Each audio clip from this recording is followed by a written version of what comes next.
check out the deep dive, courtesy of Brewer center fielder Ben Gamble, laying out for a beautiful grab. I am so pumped for baseball. Hey, that's what I'm talking about, Nick.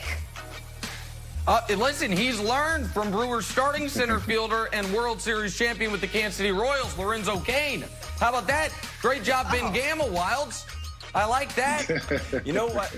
We didn't have audio on this, but although there's no fans in the stands, the players are making a decent amount of noise. It's just like a very active, like Babe Ruth Little League game. So it sounded actually pretty cool, too.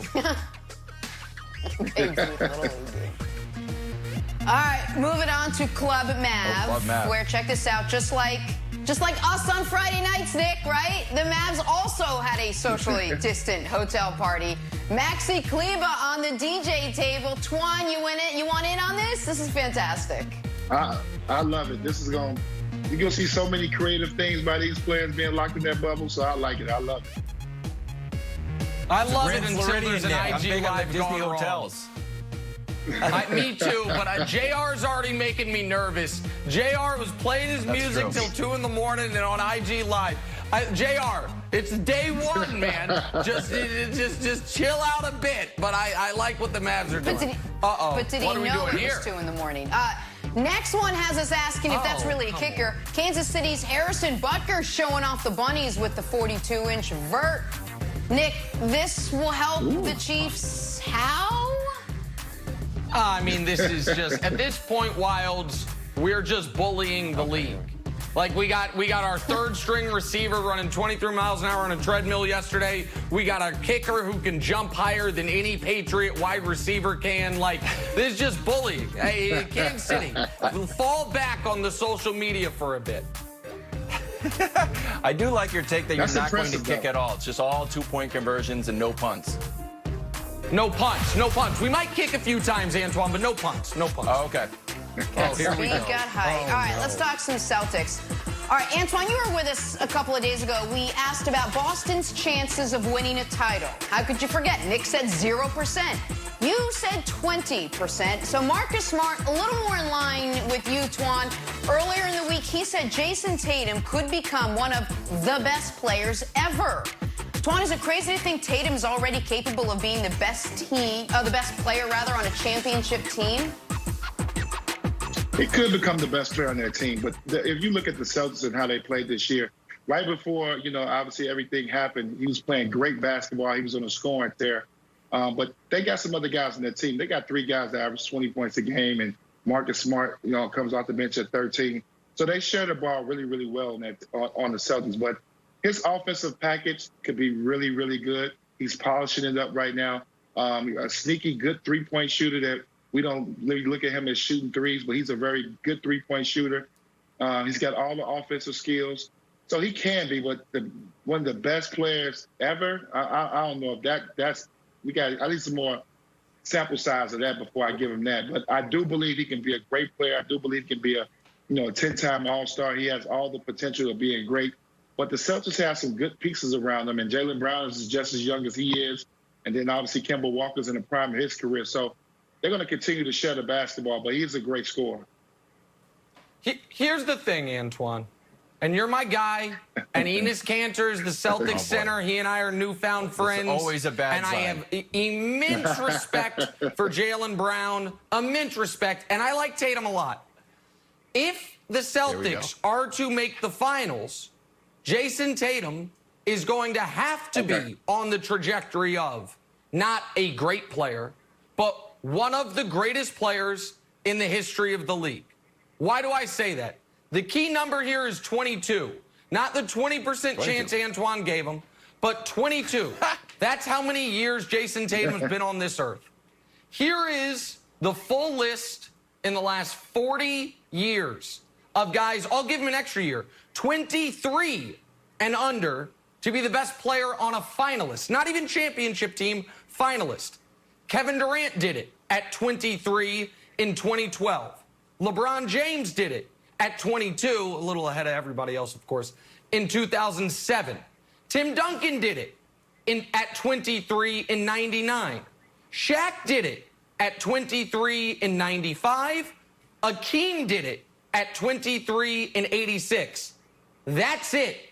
Guys who are 23 or younger been the best player on a finalist. People say, what about Magic? Magic was 20 when he won Finals MVP, but Kareem was league MVP that year. Magic wasn't the best player on that team. I just listed the 17th, 1st, 7th, 13th, and 12th greatest players ever. That is what KD, LeBron, Duncan, Shaq, and Hakeem are. So, good. Hey, I'll be the first to admit I was wrong if Tatum can join that list. But Wilds, unless we are saying forget superstar, forget best young player in the league, Jayson Tatum is on a trajectory to be one of the 20 greatest players we've ever seen, and the Celtics ain't making the finals this year. That's just what 40 years of NBA history tells me, Kevin. First of all, there's nothing more than I like when you have to go through your own calculus of like, and the 17th best player. The fact that that's always available is just wonderful. But look, Antoine, everybody in the East, the contenders have one reason to win the championship. The Bucks have historic point differential. Philadelphia, oh, they're 29-2 at home. The Raptors are the defending champs. The Heat, the Jimmy factor. It's less statistically proven, but I'm going to dig into it. The Jimmy factor just overall. The Celtics are the only team in the league that, like you said, who have 3 guys averaging over 20. The only team in the league. So look, the idea that we have to be like, hey, this has got to be like Destiny's Child. There needs to be one star. We don't. It can just be very similar to the, drum roll please, the old Big 3 Celtics, not Larry Bird and those guys. But in the playoffs, Garnett averaged 20, Paul averaged 20, and Ray averaged 15. Now, the question for you, Antoine, is, we said earlier when you're talking about the Raptors, they don't know at the end of the game who the ball should go to. Me, I think that ball goes to Kemba. Do you think that there's any chance that the Celtics are actually too balanced and that could be a negative for them? It remains to be seen. That's going to be on Brad Stevenson and who he trusts to have the ball late. It looked like before we had this break that it was Jayson Tatum. He obviously, we know Kemba was hurt and he's supposed to be 100% now. I see Kemba still trying to be the guy taking the shot late in games. I think right now people are putting Jayson Tatum in that category because the East is wide open. I mean, obviously Milwaukee, Giannis has been unbelievable. He'll be up for MVP, obviously, again. But besides that, Philly still, Embiid is not, hit his full potential. Obviously, Jimmy Butler's trying to get this young Miami team going. The Raptors don't necessarily, to me, have a go-to guy. They do it by committee.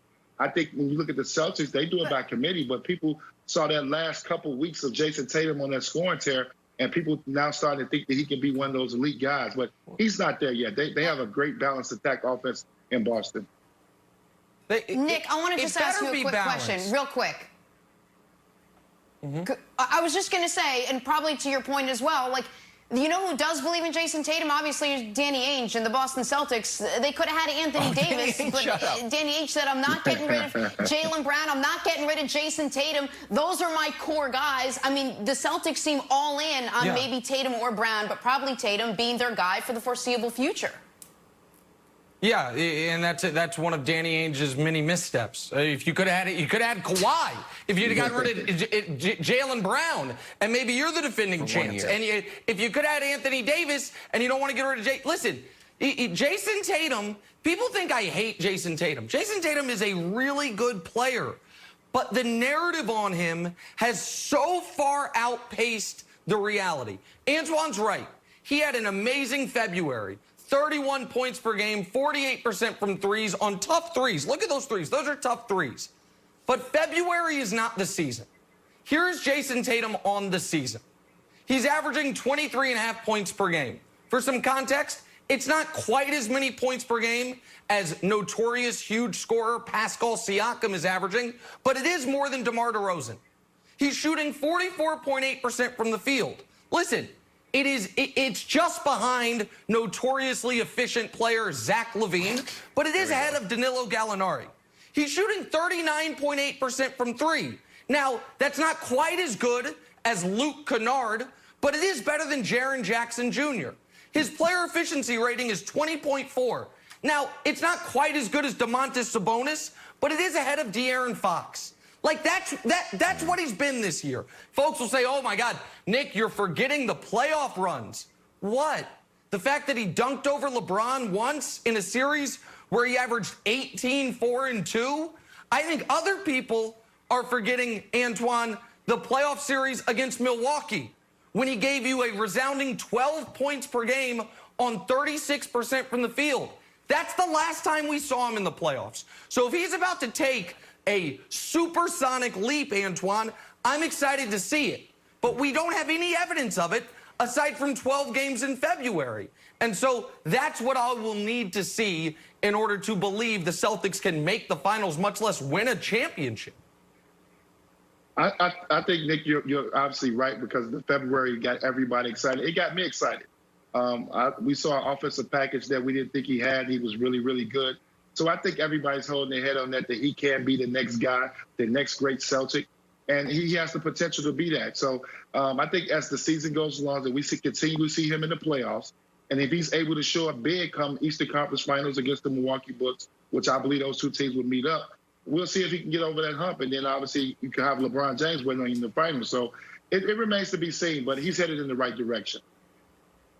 You said the word there, Antoine, potential. All right, let's get back to some football. Oh, Cam Newton new paired hat up with one of his new receivers.